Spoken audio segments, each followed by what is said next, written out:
So, as has been said many times, the thing that Dad prided himself most in was his family. And obviously that was not something he did by himself. He had a better half, to say the least. And she is willing to speak tonight and talk about her husband of 63 years, my mother, Carolyn Wood.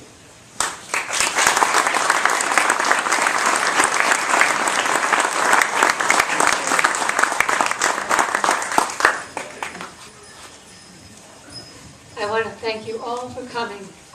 I knew you had a lot of friends, and you've certainly shown that you did. I'm not going to speak very long because we have other people who want to talk, but I do want to say you've heard about Mari Bob as a doctor, a soldier, and an involved community member, but we knew him best as a family man. His family was the most important part of his life. His life revolved around his children and then his grandchildren. He loved all of us unconditionally, and he was proud, but he never bragged about the children or the family except among ourselves. He didn't, if someone asked him, he might say, oh, everything's all right, but he did not expound on it. Now we have 16 grandchildren, and our grandchildren are what we call an entity unto themselves. When they were small, there were 4 boys just about the same age, living in different parts of the country. But when they got together, they'd say, my cousins are here. And this is their name is still the Cousins. And they have even as each one is born, the Cousins gets a little bit larger. Starting with 4, we now have 16.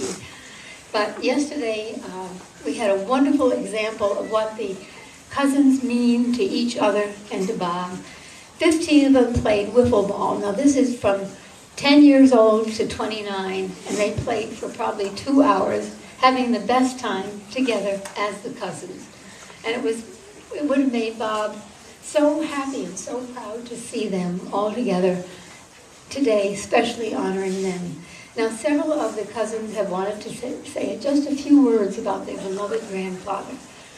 He was so very special in their lives. In fact, he was special in all our lives. We were so lucky to have him for so long. So some of the grandchildren are going to start say, I'm not sure who's going to say it first.